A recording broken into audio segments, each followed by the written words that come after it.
More new features are coming to Battlefield 1 very soon. The team at DICE have been working on some stuff for the CTE recently, and soon we'll see a patch land for that version of the game. But today I have a change list of what's coming, and some of it makes for extremely good reading. And just to make you aware, this is not all of the changes that will be making it into the October patch. There's even more to come as well. But let's get into this. First of all, we have the highlight feature, the removal of elite classes from the Team Deathmatch and Domination game modes. Finally. I made a video about this 2 or 3 months ago, and it's only just coming around now to being implemented. The overpowered nature of the elite kits mixed with some of these smaller game modes, that increases the elite's power by a huge amount. In a 64-man Conquest server, their effectiveness is somewhat diluted, even though they're still very, very powerful. There's a lot more dangers there that they need to be aware of. But on the smaller maps with a lower number of players, their power is greater. They don't have as much to worry about. Of course, the elites are still vulnerable, and they can be taken down with a bit of teamwork or a well-placed bayonet charge, but their inclusion in the game modes wasn't necessary in the first place, and I'm glad to see that DICE is returning the modes to how they functioned in previous Battlefield titles, like Battlefield 4. Next up, a recently introduced feature is now having an option to turn it off. Sounds like the feature wasn't really liked by the majority of the players. This feature is called Chromatic Aberration, and this is an effect to simulate the refraction of different types of light, and it often gives objects a weird red, green, and blue effect at the edges. Makes things look a little bit fuzzy. This was recently added to Battlefield 1, and I think nobody can really understand why. Seems to have been an artistical decision, but there was no option to turn it off. And the fact that people don't really like it, DICE has heard that, and they're now adding an option so that you can disable it. Which is really good in my books because it made my game look not as good as it did before, and it looked a little bit weird at times, and I'd rather keep my visuals looking as clean as possible.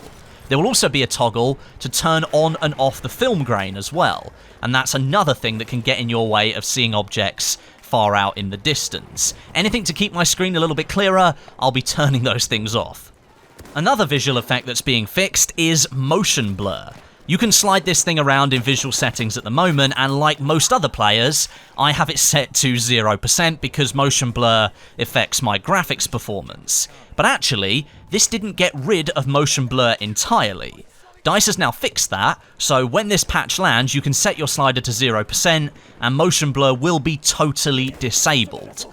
This should mean that if you turn it all the way down to 0% now, you'll get a slight visual performance boost because there's nothing in the background working for motion blur anymore. Now, some people do like motion blur, so by all means you can leave it on if you want to, but as I said just previously, I like my visuals to look as clean as possible, so this update is a good one for me. The next new feature that's coming in this patch is a potential fix, I say potential because it's not 100% confirmed that this is how it will look, to the spawning on dead teammates issue. Now, this has been a problem for Battlefield 1 since the launch day. Sometimes when you're swooping into the map from the spawn screen, the player that you chose to spawn on, or the vehicle in some cases, might have just been killed, and now you're spawning into an almost instant death scenario. It's something that was beyond your control, and it has annoyed a lot of people for some time. So here is what DICE is proposing. To allow the swooping animation to play, but if the player dies when the animation is playing, it will then swoop you straight back out to the spawn screen again, allowing you to pick another spawn point. I'd say this is progress for sure, but arguably, to me, it doesn't look like a very elegant solution. I'm not a fan of it, but if it means that I'm not going to be subjected to an instant death the moment that I spawn, I will take it, because I'm fed up to the back teeth of spawning and dying instantly in Battlefield 1. Now, I'd suggest giving feedback on this feature when the CTE patch goes live on PC and on consoles, because it is going to divide opinion. Make sure you let DICE know if you like this or if you don't. Next up on the list, DICE has taken it upon themselves to improve the experience of the high explosive tripwire bombs in an attempt to make it easier to unlock the new Mosin Nagant rifle. Now, if you missed my video on that, You can find it on my channel from a couple of weeks ago, but they're buffing the tripwire bomb's damage to above the threshold for an assist counts as kill, and that way all of your assists will then count towards the assignment. At the moment, the maximum 72 damage isn't above the assist counts as kill threshold, and that means none of those assists actually help you. For any players who are stuck with this assignment, this should then help you out immensely. And lastly on the list for new features, although this isn't 100% new, it's been there since the last CTE patch, but I forgot to tell you guys about it, DICE is soon going to be implementing an option into Battlefield 1 to make a difference between activating a bayonet charge and a melee swing or a takedown animation. So just a small 11 months later, and this is finally being addressed. Yeah, it should have been addressed after the first patch to the game, but there we go.